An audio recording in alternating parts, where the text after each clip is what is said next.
cutting-edge health, fitness, nutrition, and life coaching. All here for your weekend. Now on News Talk 550 KFYI, it's Lance Dreher, Dr. Fitness. Good afternoon, everyone. Welcome to Fitness Talk on News Talk Radio 550 KFYI. This is Lance Dreher, your host, Dr. Fitness, and I'm here for 1 hour from 5 until 6 p.m., hopefully to bring you some information that you don't normally get, and I guarantee today is one of those days. Welcome to the show. If you're a first-time listener, let me introduce myself real quickly to our audience out there. I'm a former Mr. America from 1981 and twice Mr. Universe in the 1980s, life coach, nutritionist, nutritional counselor, and I work with people to help them make changes in their life, not only from a activity perspective, but also from a nutritional perspective, so ultimately their bodies can get healthy. And, of course, a lot of my philosophy and some of the things that I follow today came about from the fact that I had actually gotten disseminated valley fever back in the 1990s. So I wanted to dedicate this show to valley fever because when we think about valley fever, we always think about the summertime in Phoenix and with these big, huge dust storms, much like yesterday when we had all the wind blowing things around. You think about valley fever. So I thought about this. I said, you know something? I need to have a couple experts come on. Even though I have this sickness and I know a lot about it, I don't know as much about it as I need to know. And I also know that a lot of my listeners don't know anything about it. And when we think about valley fever, all right, we need to talk to people who really know a lot about it, have done their research. And with that, I'd like to introduce my two guests, the authors of Valley Fever Epidemic, David and Sharon. Is it Philip? Is that how you say your last name? David and Sharon? Are you there? Okay, did we lose them? Okay, now are they up? Okay, now do we have them? Okay, David and Sharon Phillip, welcome to the show. All right. Guys, valley fever time. Okay, I'm in the valley of the sun. Yesterday we had a real windy, blowing, dusty day, and I thought, you know what? Here we go again. Last year we had these two big haboobs, whatever you call these big dust storms that go 5 miles high, and I'm going, holy smokes, increase in valley fever is going to be reported, and it was. Tell us about your book, Valley Fever Epidemic, and your own personal story behind this condition that I personally feel is the most underreported epidemic in the United States today. Tell us about it. Yeah, it definitely is underreported. And, in fact, I've got some current numbers for you if you're interested. Go for it, Sharon. In Arizona in 2012, we're not even talking about what happened last year. In 2012, for the first 4.5 months, this is what is known. This is not what will be the final numbers, but this is what is known. They figure on 5,124 cases so far in the state of Arizona up through May 19th. Okay, now that's reported cases, right? That's correct. And, of course, this goes back to your point about this being an epidemic that's not really being reported, something that's not really coming to light. Because the CDC estimates that they use to formulate the infections that they've published in Emerging Infectious Diseases, a publication to make sure that other doctors know what to expect. That estimate actually brings up to 256,000, and that's just up to this point in the year. Okay, so if you were to use how the CDC does their statistics, they're basically assumptions of the actual number of people infected. Up to this point, it would be 250,000 people infected in this state? Actually, it's 256,200 based on that 5,124 known number. In Arizona alone? Just in Arizona. Now, that doesn't even tell it all, because when you think about it, it breaks down to 1,139 new cases as an average per month so far this year, which leads to 56,950 estimated infections per month in the state of Arizona. Oh, and to make it even more clear, 37 new cases per day, but using the CDC formula, that brings it to 1,850 estimated infections per day in the state of California, state of Arizona so far this year. Now, knowing that, wouldn't you think that people would be shouting this from the rooftops, warning people, letting them know the true facts about this disease? The CDC would have this streaming across every TV set in the nation, having people know that this exists. But I never saw that anywhere. Have you? Absolutely not. In fact, when I first got this, it took my doctors 4 years and 4 surgeries to figure out why this thing kept growing back in my neck. And I never had the lung or the breathing symptoms that most people have, or a lot of people have, with valley fever. I just had this lump form at the base of my neck, the sternoclavicular joint, and they kept taking this thing out, and it kept growing back. And finally, the last doctor was smart enough to look at the garbage they took out from the surgery and asked me if I've ever was infected with valley fever. And I told him no, and he said, well, we found some spores on some of the slides, and sends me into an infectious disease doctor who did the prick test to check for tuberculosis and valley fever, and it came up positive for valley fever. Told me that I had the worst kind possible. I had disseminated valley fever. Told me to I'm going to be on powerful antifungal drugs the rest of my life and get used to it because I'm probably going to die from it. And I left the office literally saying, my life's over. But at that point, I said, you know something?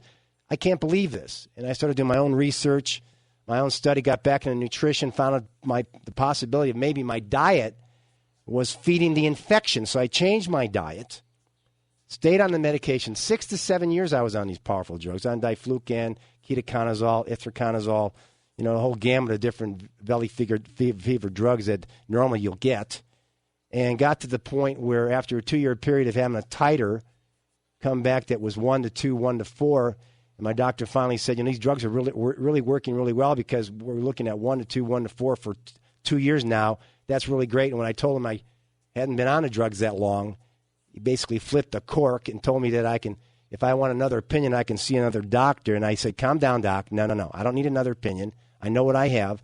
I just need someone to treat me if I need that to be the case. And then he says, what are you doing? And I explain it to him.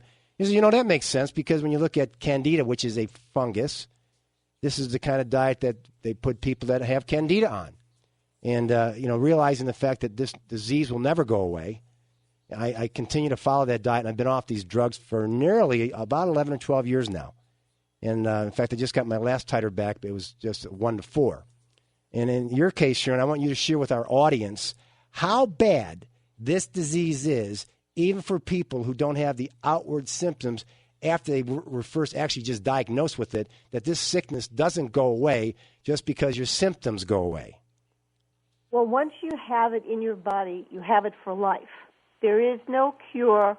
There is nothing they can give you to take it away, at least not at the present time. It's been around for centuries and first found in 1,000-year-old Native American bones, so they know it's been in the desert for that long. And once you have it, you have to believe that I don't know what you felt, but I can tell you for myself and many others, when you're sick with a flu, when you're sick with a cold, but when you get this, it's like something really seriously wrong with you and you're going to die is how you feel. Yep. It's not like anything else you experience. A lot of doctors like to say, well, it's similar to pneumonia and you feel fatigued, but they don't have a clue. Unfortunately, they really don't. And the consequences can be so devastating. It's like a ticking time bomb in the body just waiting to go off. All those people that have said, I've had valley fever and I'm perfectly fine. I never got sick. I'm doing great. I'm really glad that they don't, and I'm really glad that they're feeling great. But it can activate at any time in their lives, decades later, and we have proof of that in many citations and information that we have, that people decades later have this activate for the first time because amputations, terrible surgeries, total debilitation, chronic pain, and unfortunately even death. We're going to put you on hold because we have to take a break. And after that break, Sharon, I want you to share with our audience your own personal story, okay? I'd like to do that. Thank you. You're listening to Fitness Talk and News Talk Radio 550 KFYI. My guest today, David and Sharon Phillip, the author of Valley Fever Epidemic. And ladies and gentlemen, I'm telling you, this is not one of those things that's just a little cold or a little flu or a little bit of this or that or fever. We're talking about an actual sickness where this is the most virulent fungus known to man, and the government has classified this as a biohazard. We'll talk about this after the break. The phone number is 602-260-5394, 602-260-KFYI. We'll be right back. Welcome back to Fitness Talk and News Talk Radio 550 KFYI. This is Lance Dreher, Dr. Fitness.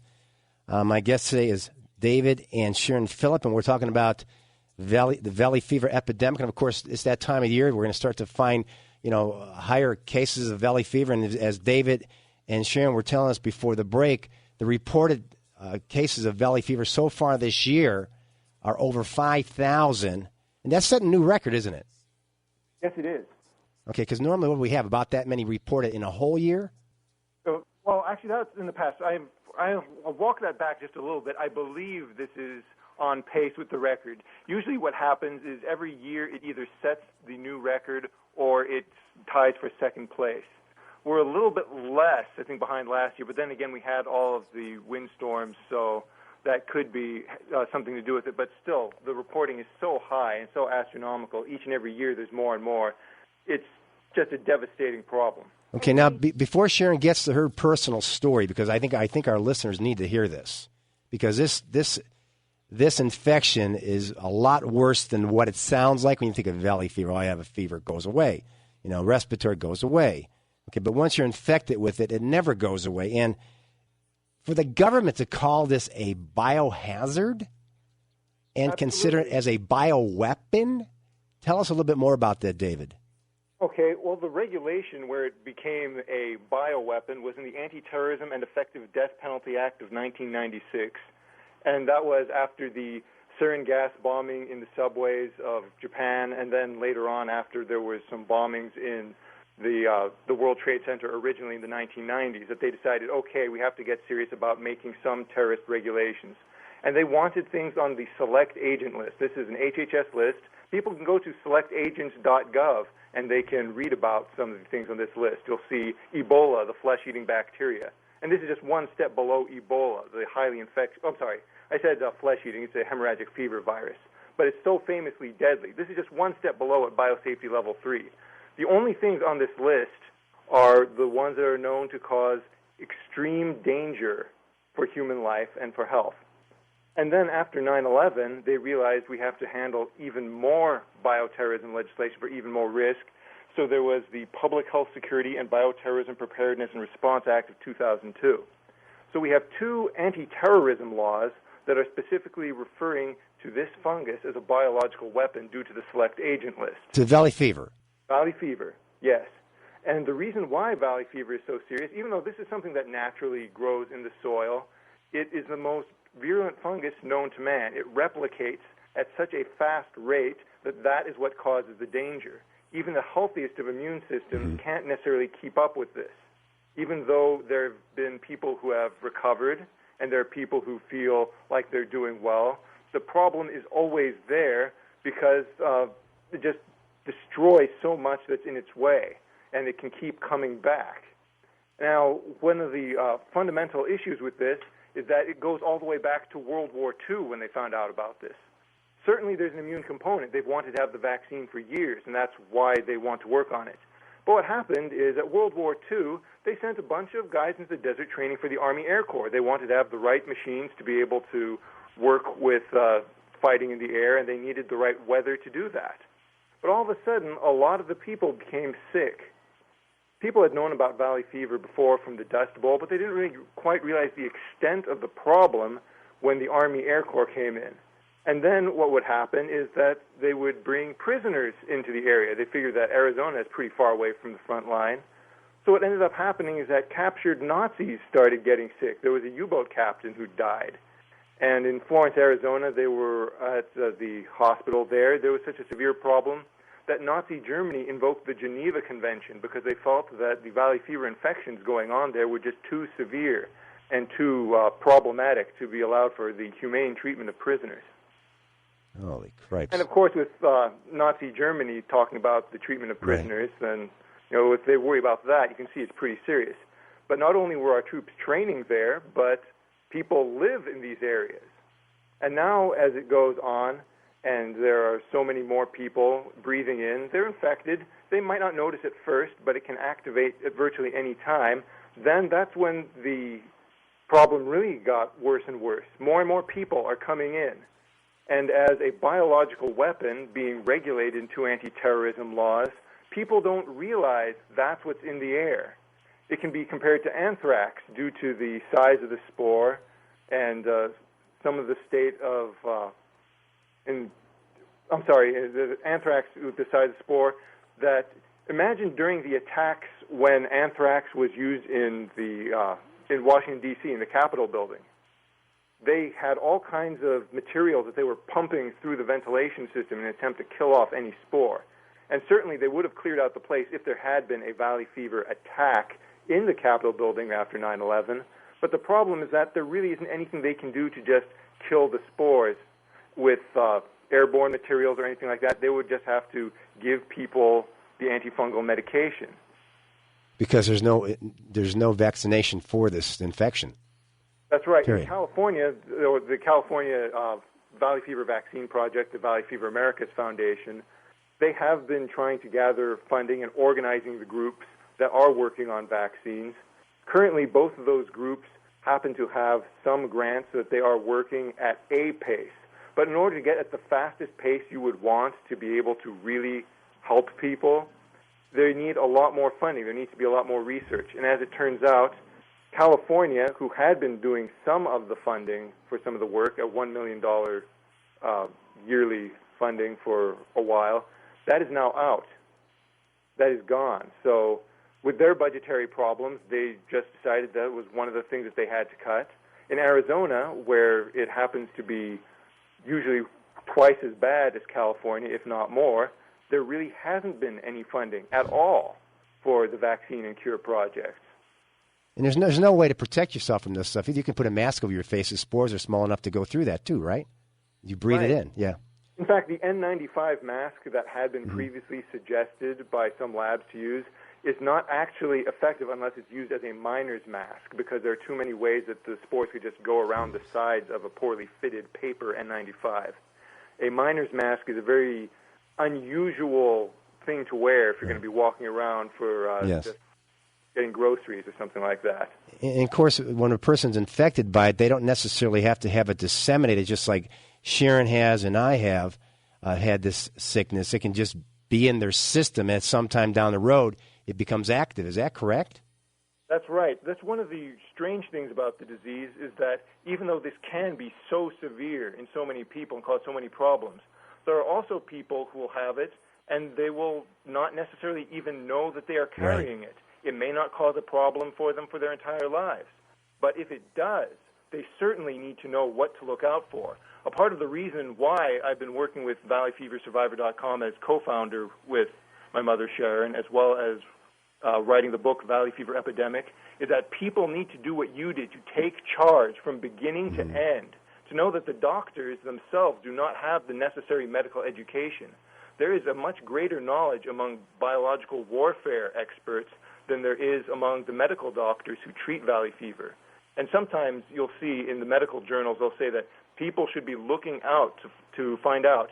Ask your patients, did they visit Arizona? Did they visit California? Did they visit a place where this disease could have been? But when it comes to the doctors themselves, it's just like you heard. They said, well, you're probably going to die, and they don't have a whole lot more information to give you. That's exactly what he said to me. Get used to it, buddy. You're probably going to die from it. Told me about a female who was 18 and had just been diagnosed 2 weeks before she died from it. And told me about a gentleman who had actually 40 years later it became active and he died from it. I knew of a Mr. America from 1977 from California who was a parole officer. He died from it. So I leave this office and go, my life's over. And then, of course, when you try to get insurance, health insurance, life insurance, they treat you like you have cancer, literally. And so what we're going to do is we're going to take a break here in a minute. And so, Sharon, when we come back from that break, I want you to tell our listeners your personal story. And then after that, I want you to share with our listeners, if you possibly can, some of the common and the undiagnosed symptoms of this sickness, because people out there, we need to do something about this. When you have this many people infected with this kind of sickness, and the government just goes, bah, bah, bah, bah, bah, bah, like there's nothing wrong. We need to stop this. You can do something about it. Let's put it this way. When St. Joseph's Children's Hospital puts a valley fever center into the hospital, you know it's serious. And so our citizens of this state of Arizona, because this is what concerns me the most, because I live here, and I've got kids, and I have relatives that are here. We need to fight this thing, and we need to win this battle. And the only way to do this is if we work together as a team, as a community, and educate the populace how bad this stuff is, and demand that they find a vaccination for this sickness and educate people how they can get their immune systems to work properly, nutrition, and proper physical activity to keep themselves healthy. We're going to take a break, okay? And after that break, Sharon, I want you to share our story with us, okay? You're listening to Fitness Talk and News Talk Radio 550 KFYI. I'm Lance Dreher, Dr. Fitness. My guests today, the authors of Valley Fever Epidemic, David and Sharon Phillip. We'll be right back.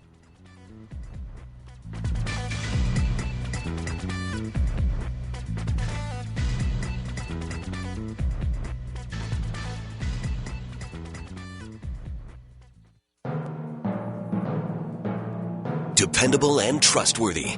News Talk 550 KFYI.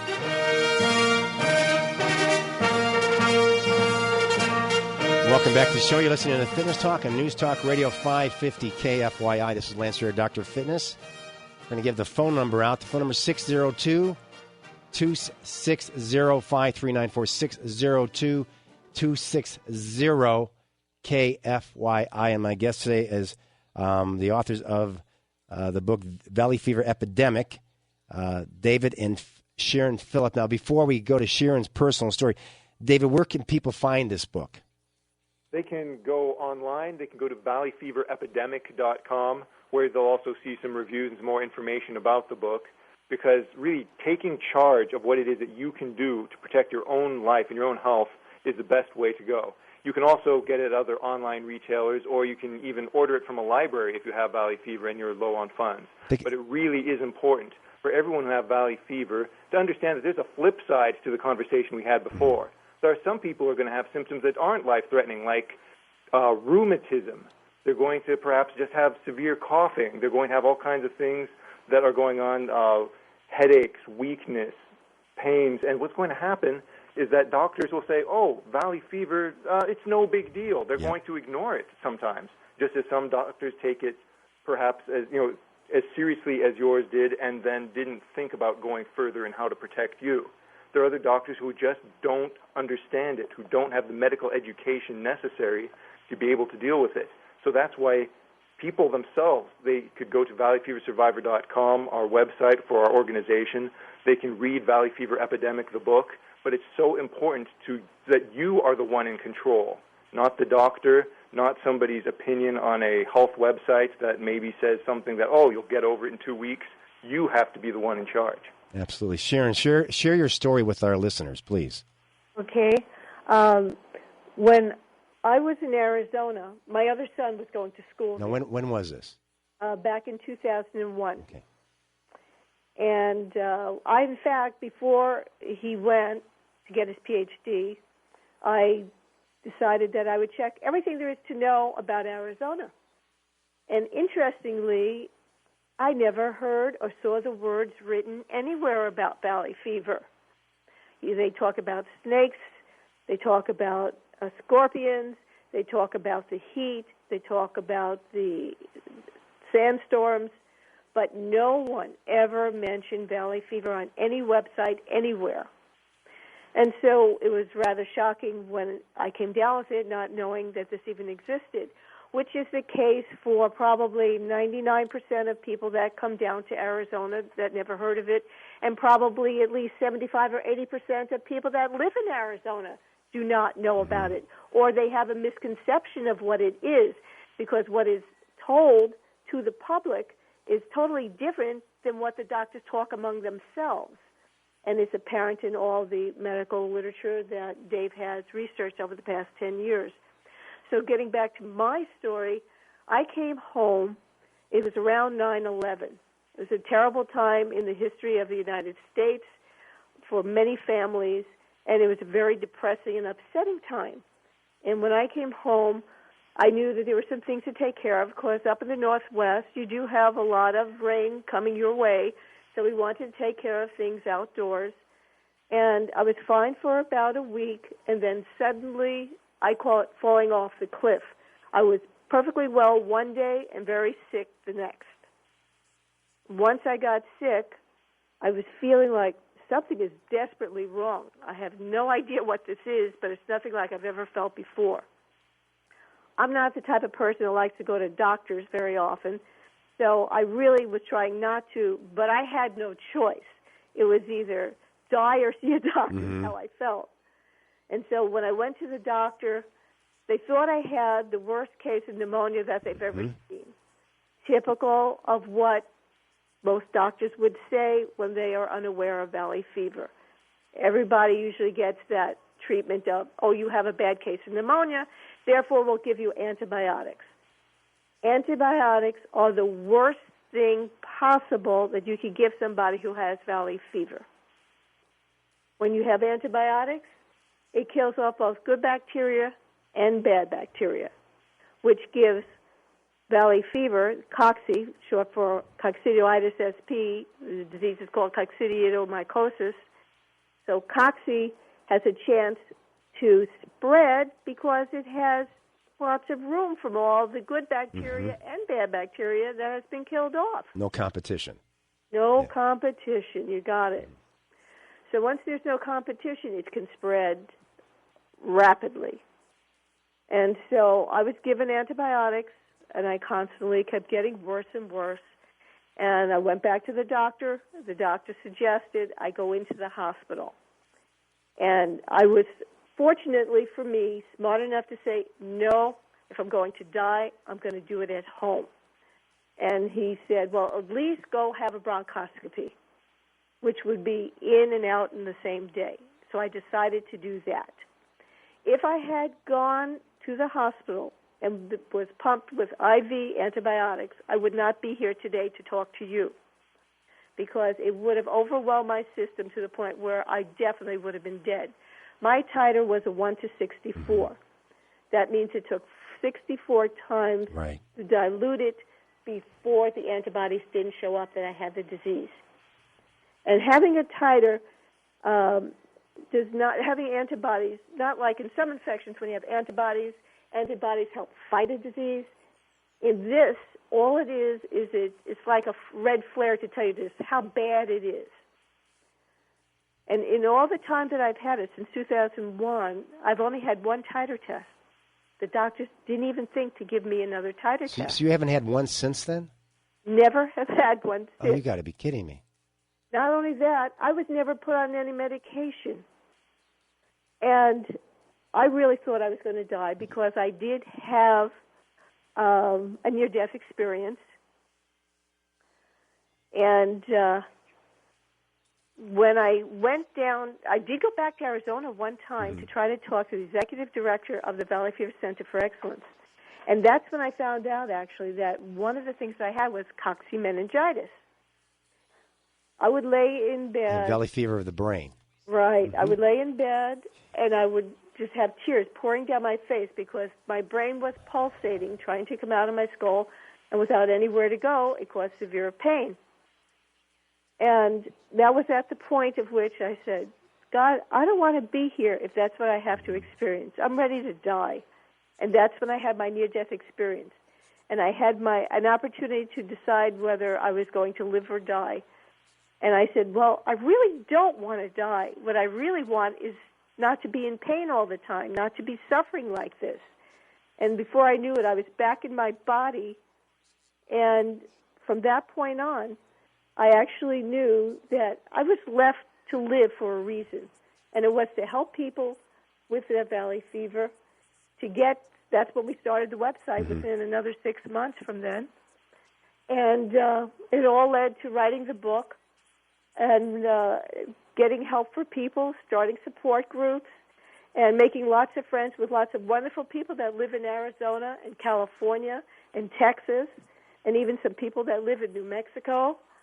I know plenty of people in Maine, in New Hampshire, Pennsylvania, Florida, New York that have valley fever.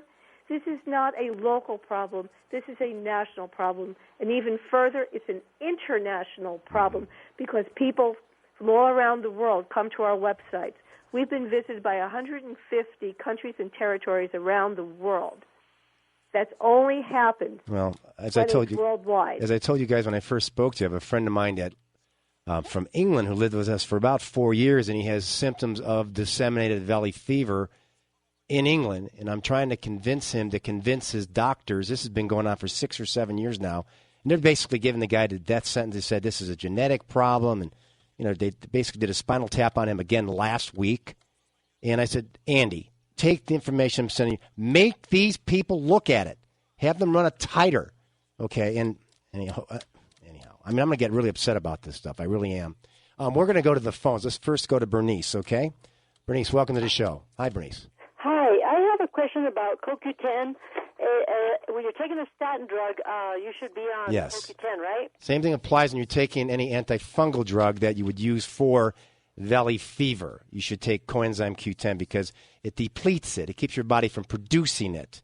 Okay, and of course, when you have low levels of coenzyme Q10, then of course the heart can be affected by that too. So yes, coenzyme Q10 is very instrumental, particularly if you're on any type of antifungal or statin drug. Interestingly enough, statin drugs are actually originally designed to treat fungal infections.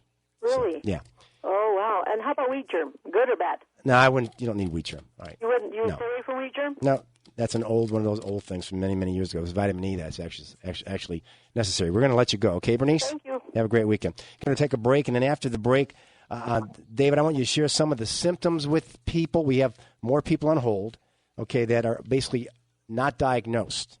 Right, and then we want to talk more about some of the things people can do naturally because otherwise we're going to run out of time. And I want you to give your website out one more time, okay, and your book, okay, where they can get this before we take the break, okay? Go ahead. Go for it. Our website for our organization is valleyfeversurvivor.com, and the book is Valley Fever Epidemic, and that's also available at valleyfeverepidemic.com. Okay, we're going to put you on hold. We'll be right back, all right? You're listening to Fitness Talk, News Talk Radio 550 KFYI. This is Lance Dreher, Dr. Fitness. We're talking about valley fever, the most underreported epidemic in the United States today. And, ladies and gentlemen, we need to do something about this. We'll be right back. Get your Fox News fix at the top and bottom of the hour from News Talk 550 KFYI.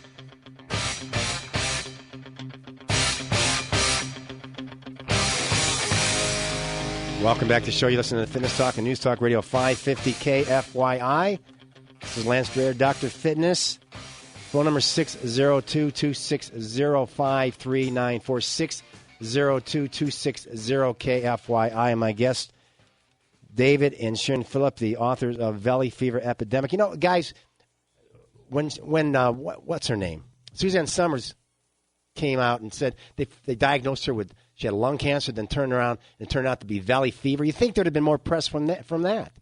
How often there's a misdiagnosis of cancer when this stuff is valley fever? Yeah, the cancer misdiagnosis is so common. I can't believe how many questionnaires we've gotten at valleyfeversurvivor.com where people are just coming in saying, my whole family was devastated. We thought that this was going to be the end of my life, and then we found, it wasn't cancer, it was valley fever. And in fact, a recommendation is that if you have valley fever that's diagnosed by X-ray, keep those X-rays, because years later, if any other doctor looks at your lung problem and the nodule on a lung gets worse from valley fever, they might say it's cancer. It may have to be cut out, it may not, but you don't want them just to do some kind of cancer operation just because they think that's what it is. Okay, so what are some of the common symptoms and misdiagnosed symptoms of valley fever? In a textbook case, it would start with pneumonia or flu-like symptoms, and people would notice a red rash, particularly on their legs. And then other symptoms would be coughing. Sometimes it can be constant chronic coughing. Other times it can even be coughing up blood, and that's often where they would require lung surgery when it gets to the point of coughing up blood.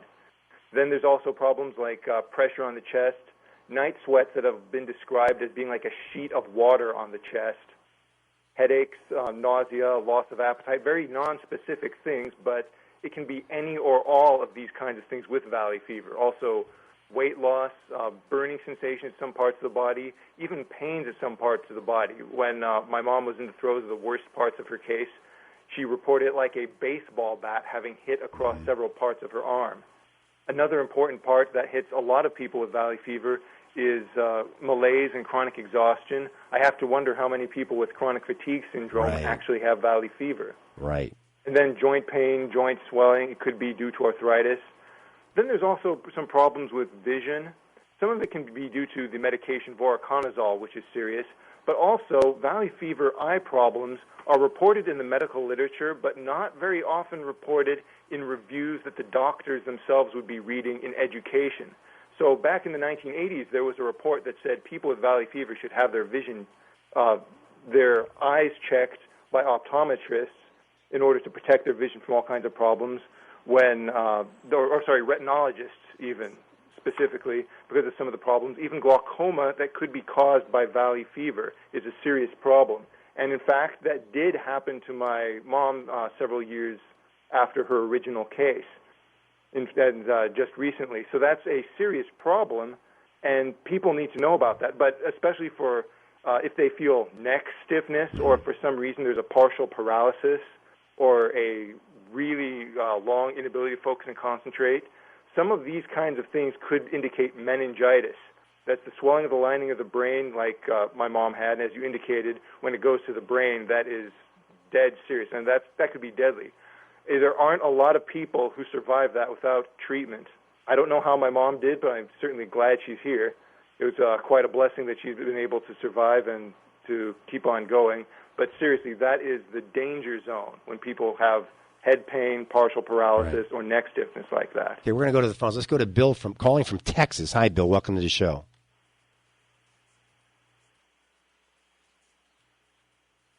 Hi, Bill. Welcome to the show. Line 3. There we go. Can Hi, you hear Bill. me? Yeah, go ahead. You're on the air. Yeah. My son contracted valley fever. He had meningitis.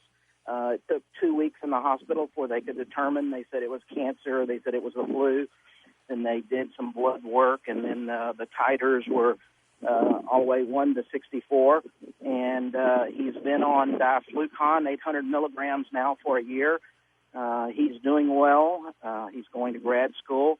But my question is how long do we think that he's on his titers are back down to 1 to 2. We went to the Mayo Clinic in Phoenix here the last November, and that was when the last time he had a titer. But they want to do a spinal tap before they could maybe even reduce any of the 800 milligram diflucan. And what's the long-term effect of diflucan? David? I'm glad, first of all, that your son has been able to progress so well to be able to have the titer reduced and to feel so much better after having meningitis. With the diflucan, it's a drug that unfortunately has a lot of liver problems that have been reported. Sometimes there are just hair loss, dry skin, dry lips, a lot of other minor symptoms. The liver is probably the worst of those symptoms. Sometimes when combined with other drugs like Lipitor, it caused severe muscle weakness and problems. So you have to look out for drug combinations. Often when people are going to be on long-term drugs, there is a newer drug that has been pretty well tested and seems to look very promising but is not as well known among the medical community. It is called posaconazole. So you'll want to ask them about posaconazole to see if that would be something that might be better tolerated, especially if he's on 800 milligrams a day of fluconazole, or diflucan, as it's called, because it seems like he's tolerating the diflucan fairly well, and he seems like he's not having problems. There again, he feels he's 26 and bulletproof now, but I think he's more scared than anything rather than going and continuing doing blood tests. I'm saying, look, you really need to have the blood test checked at least every 3 months. Right, Bill. We're gonna let you go, but one little tip we can give you, because we have a full board of callers here, and we only have a couple of minutes to get to a couple of them, is just remember, sugar is the choice of food for fungi. And sugar comes in many different forms. It's not necessarily white stuff that you find in a bowl, but bread, rice, pasta, corn products, and sweets. It feeds the infection. So if you cut off the food source, your body has a better chance of doing its bit. Okay, let's go next to Dave, who's calling from Phoenix. Hi, Dave. How are you? Hey, Lance. Thanks for taking my call. I have a question. When I was a very young teenager, I was diagnosed with valley fever, and as of late, I guess I was having some hip problems. I did some X-rays, CT scans, bone scans, and all that, and they're planning to do a biopsy. Now, if it is valley fever, when they do the biopsy, if they penetrate that, number one, will it cause it to spread? Number two, is valley fever contagious? If it is, are we talking perspiration, saliva, blood, semen?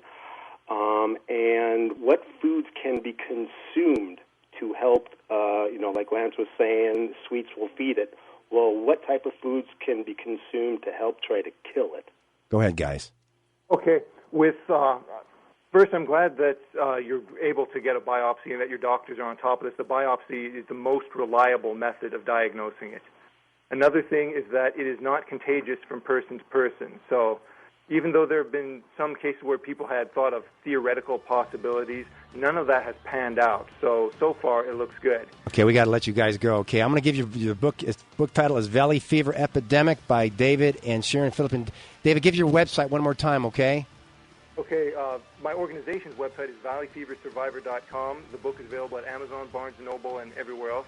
Valley Fever Epidemic really could help people understand what's going on. Okay, and I want to mention it again next week, okay? You guys have a great weekend. Thanks a lot. Bye, Sharon. Okay, bye. Okay, you've been listening to Fitness Talk and News Talk Radio 550 KFY. Have a great weekend. Have a nice Memorial Day.